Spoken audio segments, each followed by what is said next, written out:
Now, throughout this, obviously, the city's most vulnerable have been top of mind, those living in long-term care homes, but also the homeless population. To this point, more than 600 cases are in the city's shelter system, and that's why a lot of people are moving to massive encampments like this one downtown.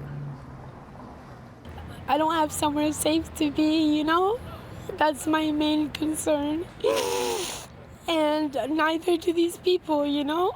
For 4 months, Monica Stansberry has been living in Moss Park with more than 50 other people set up in tents throughout the course of the COVID pandemic. We're suffering out here, you know?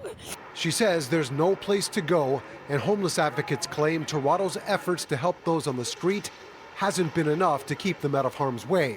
The city has refused to move people out of congregate living arrangements, and the city's shelters and respites remain packed even 4 months into the pandemic. The city claims to have moved 3,200 people into different spaces over the last 100 days, while maintaining proper physical distancing at shelters and temporary response sites.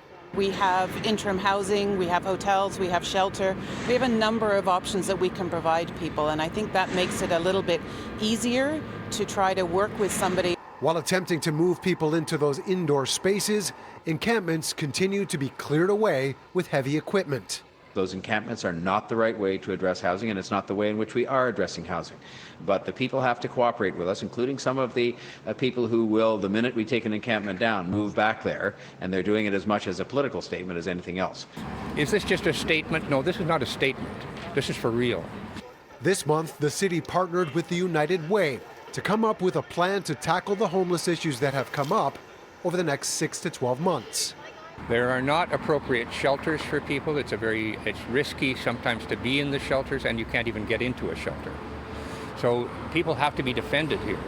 Monica, meanwhile, does her best to get by, not knowing what kind of options are available and afraid of being told to move along. I think if the city doesn't have a better alternative for people, then they should leave these encampments alone. Now, while everyone here wonders what happens next, a report on what to do after the pandemic or before a second wave hit is actually due back at City Hall next month.